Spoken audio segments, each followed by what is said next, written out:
잔치에서 물이 변하여 포도주로 변한 이 표적은 예수님께서 행하신 첫 번째 표적입니다. 이 표적은 단순히 혼인잔치 집에서 잔치 중에 포도주가 떨어진 문제를 해결한 것보다도 훨씬 더 크고 놀라운 메시지가 있다고 말씀을 드렸습니다. 자, 어떤 메시지일까요? 종말에 있을 일을 현재로 끌고 와서 미리 보여주는 종말론적 메시지가 있다. 하늘의 것을 이 땅으로 내려와서 미리 보여주는 하늘의 메시지가 있다. 그것을 통해서 예수님께서 메시아이심을 단순히 이 땅의 정치적인 메시아가 아니라 하나님 나라의 임금 되시는 메시아이심을 드러내는 메시지가 있다라고 말씀을 드렸습니다. 기억을 하세요? 지난주에 말씀드렸습니다. 자, 물이 변하여 포도주로 변한 이 포도주를 마신 사람보다도 이 표적을 보고 이 메시지를 알아차린 사람이 복된 사람입니다. 이것을 깨달은 사람은 영적인 음료를 마신 것입니다. 요한복음 6장에 보면 오병이어의 기적을 일으키신 예수님께서 이렇게 말씀했습니다. 요한복음 6장 35절입니다. 나는 생명의 떡이니 내게 오는 자는 결코 줄이지 아니할 터이요 나를 믿는 자는 영원히 목마르지 아니하리라. 아멘. 자, 그러니까 오병이어의 기적에서도 그 기적을 통해서 떡을 먹고 배부른 사람보다도 그 기적을 통해서 예수님이 누구신지를 알게 되어서 예수님을 믿게 된 사람이 더 복되고 그는 영적 음료를 마신 것이다. 이렇게 말씀을 하셨습니다. 여러분, 우리가 어떤 질병에 걸렸다가 예수님의 은혜로 고침을 받은 것보다도 더 복된 것은 그것을 통해서 예수님을 알게 되었다는 것입니다. 우리가 기도 응답으로 어떤 문제를 해결받는 것보다도 더 귀한 것은 그 과정을 통해서 예수님을 경험하는 것입니다. 그것을 통해서 믿음이 성장하는 것입니다. 이게 진정한 영적인 양식이다라는 것입니다. 그럼 물이 변하여 포도주가 되는 첫 번째 표적이 자신들의 영적인 양식이 된 사람들이 누굴까요?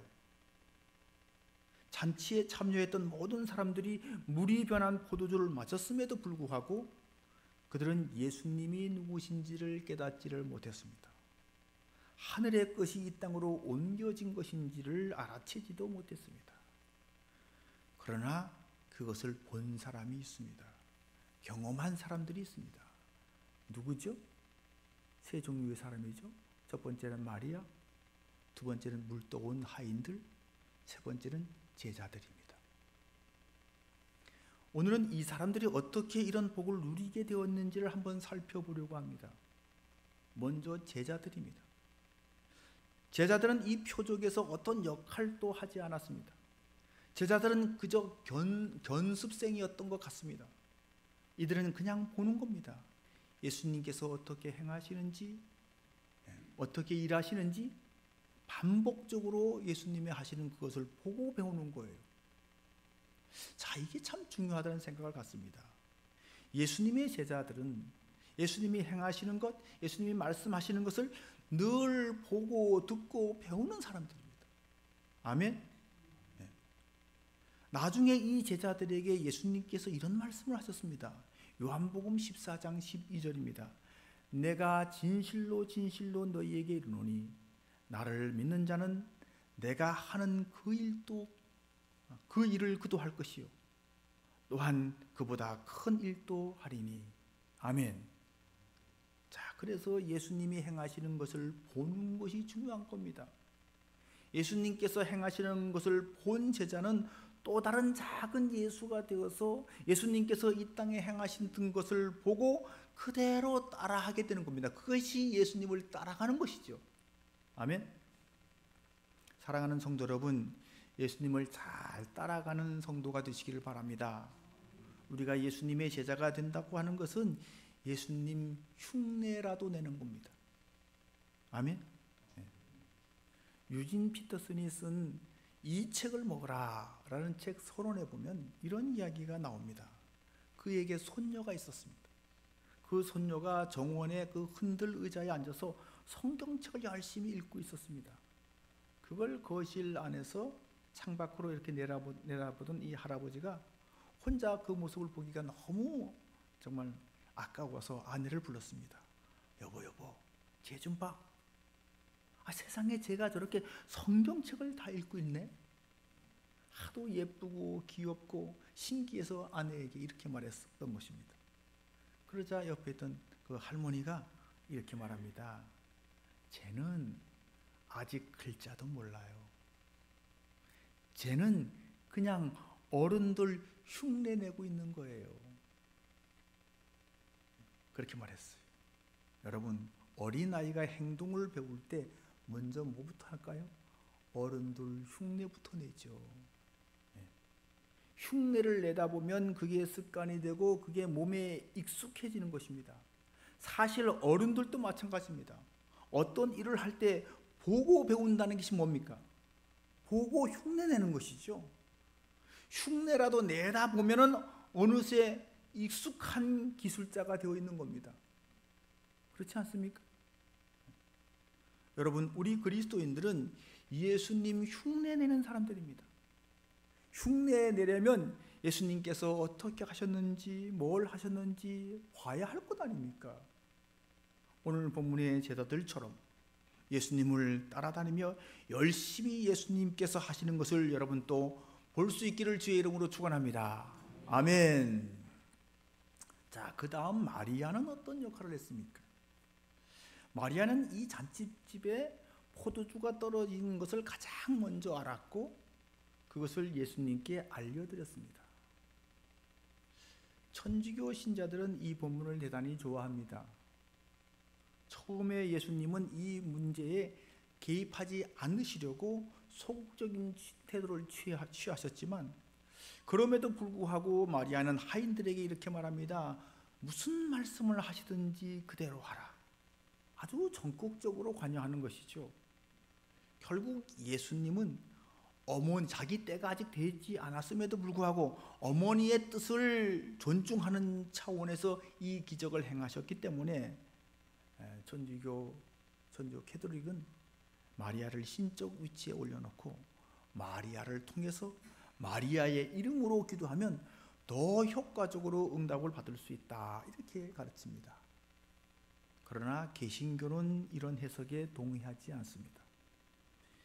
이것은 예수님께서 육신을 입고 지상에 있을 때의 인간적인 관계이지 지금은 예수님께서 부활체를 입으셔서 하나님 보좌 우편에 앉으셨기 때문에 다시 말해서 이런 인간적 혈연의 관계를 넘어서셨기 때문에 더 이상 마리아를 통한 기도는 의미가 없다라고 해석을 합니다. 이미 예수님께서도 그런 말씀을 하셨어요. 마태복음 12장에 나오는데 예수님의 어머니와 동생들이 예수님을 찾아왔습니다. 그때 제자들이 당신의 어머니와 동생들이 찾아왔습니다 라고 말했습니다. 그러자 예수님께서 이렇게 말씀하셨습니다. 누가 내 어머니며 내 동생들이냐? 그리고 손을 내밀어서 제자들을 가르치면서 이렇게 말했습니다.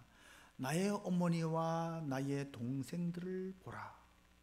누구든지 하늘에 계신 내 아버지의 뜻대로 하는 자가 내 형제요 자매요 어머니이니라. 아멘. 그렇습니다. 예수님은 만왕의 왕이요 만주의 주가 되셨습니다. 마리아도 이제 주님 앞에, 우리 예수님 앞에 엎드려서 주님이라고 고백을 해야 할 위치에 있습니다. 실제로 야고보서의 저자인 야고보는 예수님의 친동생 야고보입니다. 그 친동생 야고보가 야고보서를 쓰면서 1장 1절에 보니까 이렇게 말했습니다. 하나님과 주 예수 그리스도의 종 야고보는 그랬어요. 야고보는 예수 그리스도의 친동생 야고보는 이렇게 기록하지 않고 예수 그리스도의 종이라고 자기를 그렇게 소개하고 있는 겁니다.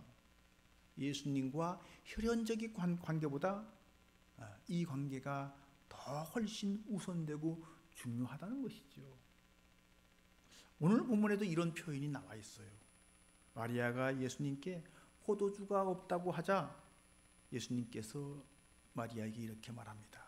여자여, 나와 무슨 상관이 있나이까? 여자여, 이 말은 하대하는 말은 아니에요. 공경의 의미를 담고 있습니다.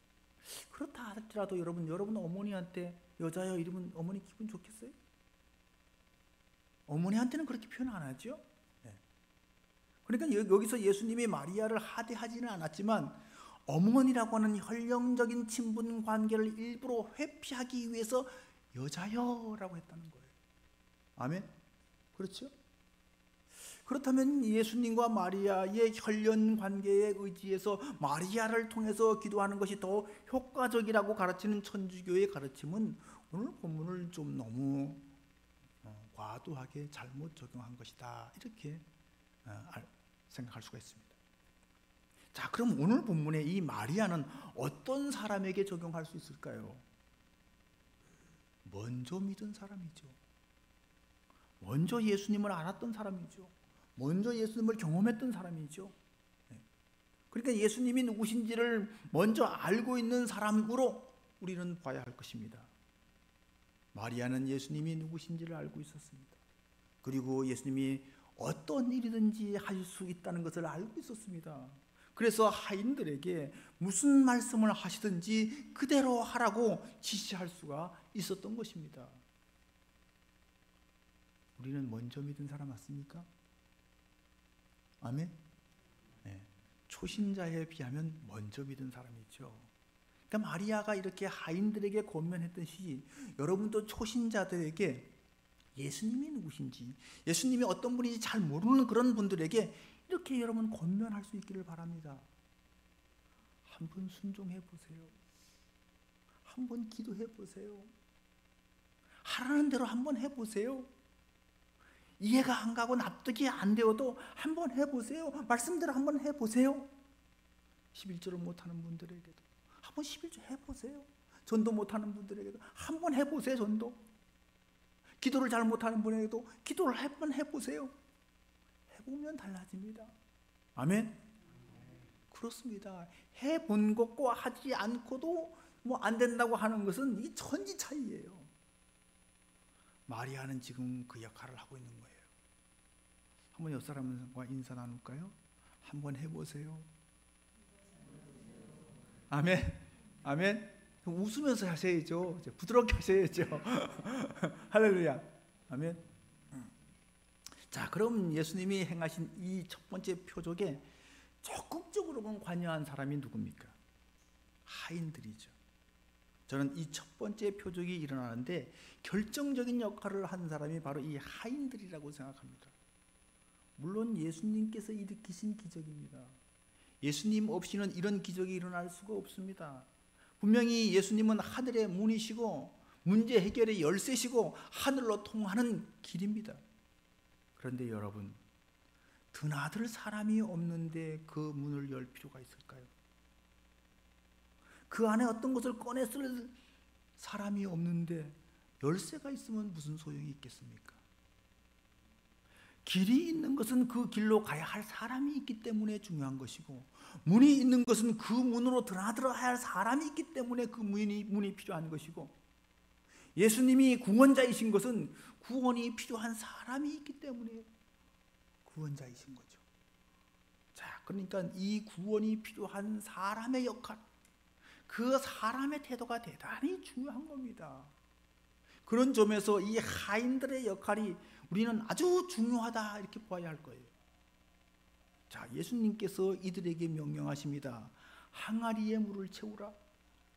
그랬더니 아기까지 채웠다라고 했어요. 또서 연회장에게 갖다 주라. 그랬더니까 또 그대로 갖다 주었다라고 했습니다. 자, 이게 단 2절에만 이렇게 소개되어 있는데, 그러니까 아주 간단한 그런 일같이 보이지만 절대로 이게 간단한 일이 아니에요. 자, 오늘 보면 6절을 먼저 보겠습니다. 거기에 유대인의 정결 예식을 따라 두세 통 들은 돌 항아리 6이 놓였는지라. 유대인의 정결 예식이 뭡니까? 성전에 들어가기 전에 여러분, 그 앞에는 물두멍이라고 하는 것이 있습니다. 제사장은 성소에 들어가기 전에 그 물두멍에 담겨 있는 물로 손과 발을 씻고 성소 안으로, 성전 안으로 들어갑니다. 이게 정결 예식의 원형입니다. 그런데 이런 전통에서 더 발전해서 자기 집에 들어오는 손님에게도 이런 정결 예식을 치르게 했습니다.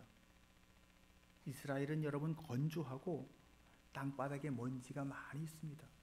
그래서 누구 집을 방문할 때 그 손님의 손을 씻고 발을 씻게 하는 것은 그 손님을 귀하게 대접하는 거예요.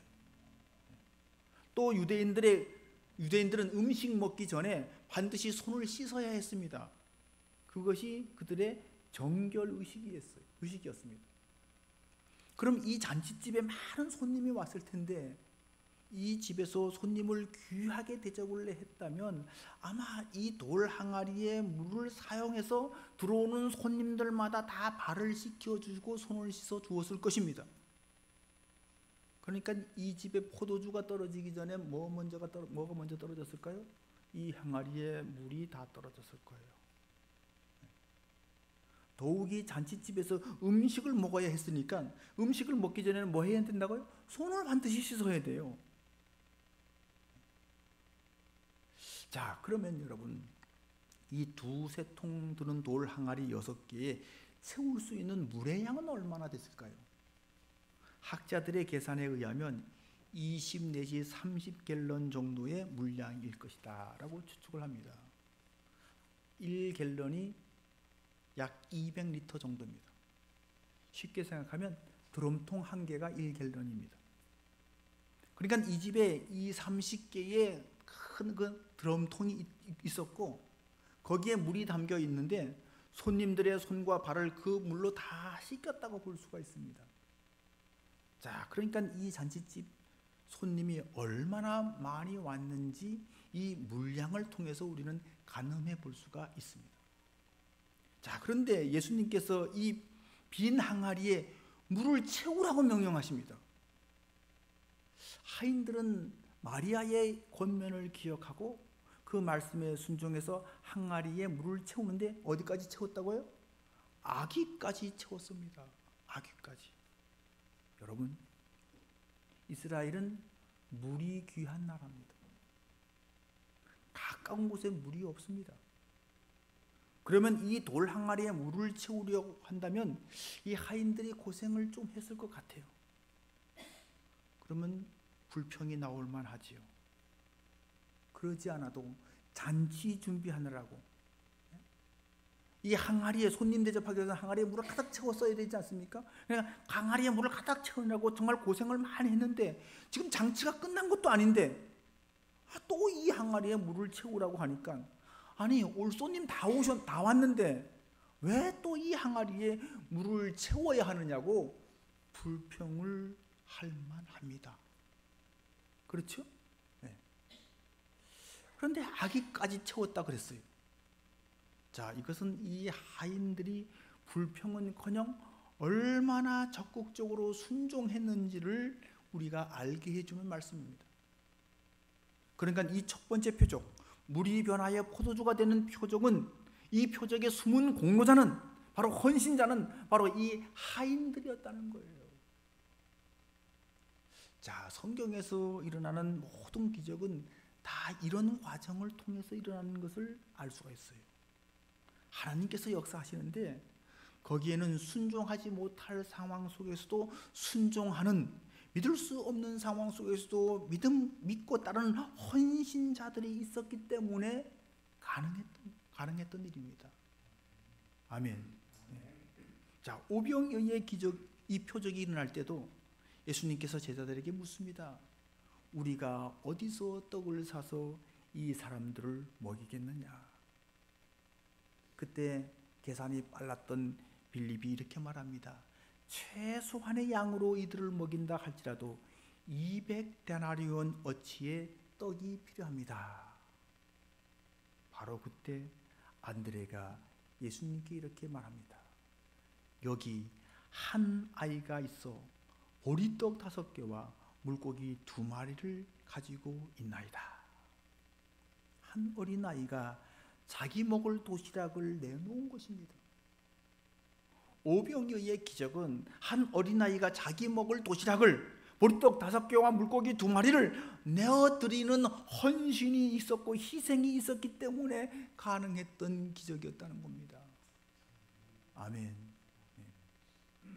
열왕기상 18장에 보면 엘리야 선지자가 갈멜산에서 우상 숭배자 850명과 대결하는데 그때 불로써 응답을 받음으로써 승리하는 사건이 나옵니다. 그때 엘리야가 제단을 쌓아놓고 종들에게 번제물과 나무에 물을 부으라고 명령하는데 한 번으로 끝나지 않았습니다. 한 번 붓고 2번 붓고 똑같은 명령을 3번이나 합니다. 그때 종들은 한마디도 불평하지 않고 그대로 했습니다. 여러분 생각해 보십시오. 이 대결을 어디서 했다고요? 갈멜산. 그리고 그때는 언제였죠? 3년 6개월 동안 비가 내리지 않아서 가뭄이 극심한 가운데 있는 때. 그러면 여러분 생각해 보십시오. 어디서 물을 구해오죠? 물을 구하려면 산 아래로 내려갔어야 될 텐데 가서 물을 구하고 물을 찾았다 할지라도 그곳까지 물을 옮기려면 얼마나 고생을 해야 했을까요? 무지개져 보셨나요? 그런데 그때 여러분 그 종들도 한마디 불평 없이 순종합니다. 얼마나 그들이 순종을 했는지 성경은 이렇게 기록하고 있습니다. 열왕기상 18장 35절입니다. 물이 제단으로 두루 흐르고 도랑에도 물이 가득 찼더라. 아멘. 물이 가득 찼더라. 그 가뭄에 어디서 물을 구해 와서 부었는지 물이 그 장작을 다 적시고 도랑에도 물이 가득했다는 겁니다. 여러분, 기적은 거저 일어나는 것이 아닙니다. 절대로 거저되는 것이 없습니다. 믿음의 헌신과 순종이 있어야 그것을 통해서 기적이 일어나는 겁니다. 오늘 이 하인들의 순종은 순종을 넘어서 복종이라고 생각됩니다. 순종은 명령하시는 그분의 말씀에 나도 동의가 되어서 따르는 것을 순종이라고 할 수 있을 것입니다. 그러나 복종은 내 머리로, 내 상식으로, 내 생각으로는 이해할 수도 없고 납득할 수도 없지만 내 생각을 버리고 그 말씀을 붙들고 따르는 그것을 복종이라고 할 수가 있을 것입니다. 예수님의 이 명령을 이 하인들이 이해할 수 있었을까요? 공연히 우리를 정말 고생시킨다고 생각하지 않았을까요? 그리고 이 항아리에 담는 물은 먹는 물이 아닙니다. 뭐 하는 물이라고요? 손발 씻는 물이에요. 이 시대에 이런 구분이 정확하게 있었는지는 모르지만 어쨌든 이 물은 허드렛 물입니다. 그 물을 잔치상에 올린다고요? 손발 씻는 용도의 물을 손님들 상에 올린다고요? 이게 무슨 경을 칠 일입니까? 그런데 주님은 그 하인들에게 또 명령합니다. 이제는 떠서 연회장에게 갖다 주라. 그런데 어느 하인 하나도 아니 안 됩니다. 이거 먹는 물 아닙니다. 이렇게 말하는 하인이 하나도 없습니다. 그대로 다 순종합니다. 그래서 연회장에게 갖다 주었더니 그들이 그 물맛을 보고 이렇게 말합니다. 사람마다 먼저 좋은 포도주를 내고 취한 후에는 낮은 것을 내거늘 그대는 지금까지 좋은 포도주를 두었도다. 아멘. 사랑하는 성도 여러분, 이런 순종, 이런 절대적인 복종이 하늘이 열리는 종말에 있을 사건을 현재로 끌어오는 그런 기적을 만들었다는 거예요. 이 물이 언제 포도주가 되었는지, 물을 항아리에 부었을 때 그렇게 됐는지, 하인들이 연회장에 갖다 줄 때 그렇게 됐는지, 먹는 사람들의 입에 닿을 때 그렇게 됐는지 우리는 알 수가 없습니다. 여기서 예수님이 기도했다는 것도 없고 안수했다는 것도 없고 예수님께서 이 물이 포도주로 변하기 위해서 뭘 했다는 것이 하나도 없습니다. 그냥 저절로 물이 포도주로 변해 있었습니다. 이게 어떻게 가능하죠? 신비입니다. 신비. 여러분, 이 신비를 여러분도 보기를 바랍니다. 깨닫기를 바랍니다. 가만히 생각해 보십시오. 내가 어떻게 구원받게 되었지? 생각을 해 보십시오. 신비잖아요. 신비. 네. 내가 하나님의 백성, 하나님의 자녀 되었다는 것, 이게 신비입니다. 아멘. 사랑하는 성도 여러분, 사람이 언제 가장 행복할까요? 신비를 경험할 때가 아닐까요? 와, 놀랍다. 정말 굉장하다. 어떻게 이게 가능하지? 어떻게 이렇게 될 수가 있지? 어떻게 내가 구원받을 수 있지? 이런 감탄과 탄성이 나올 때 막 행복과 기쁨이 넘치는 거예요. 아멘. 자, 오늘 본문에서 물이 변한 포도주를 마신 이 사람들은 포도주 맛이 더 좋아졌다고 기뻐합니다. 그렇죠? 이들이 이렇게 말합니다. 10절입니다. 말하되 사람마다 먼저 좋은 포도주를 내고 취한 후에는 낮은 것을 내거늘 그들은 지금까지 좋은 포도주를 두었도다. 여기서 포도주는 기쁨과 즐거움, 행복을 지금 상징하는 거예요. 예수님께서 물을 포도주로 변화시킴으로써 이 잔치가 더 행복한 기쁨의 잔치가 되었다는 겁니다. 그런데 여러분, 더 경탄하고 더 놀라움을 금치 못할 정도로 정말 기뻐했을 사람이 누굴까요? 포도주를 마신 사람보다도 더 기뻐했을 사람이 누굴까요? 하인들이 아닐까요? 이 사람들이 포도주 입에 댔다는 얘기는 성경에 없습니다. 물길로 오느라고 여러분 고생했잖아요. 그 물이 포도주로 변한 것을 보고 그들은 알게 됐습니다. 뭘 알게 됐을까요?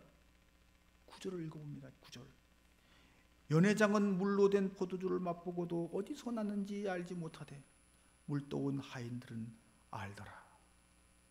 여기서 여러분, 알지 못하는 사람과 아는 사람이 지금 대조되고 있습니다. 단순히 포도주의 출처를 알았다는 거예요? 아니죠.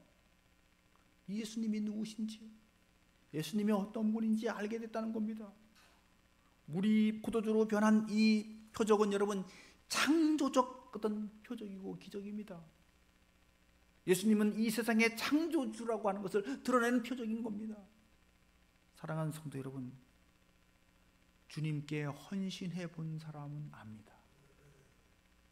순종해 본 사람은 알게 됩니다. 예수님이 어떤 분인지, 하나님 나라가 어떤 나라인지 순종해 본 사람만이, 헌신해 본 사람만이 그 기쁨의 맛을 아는 거예요.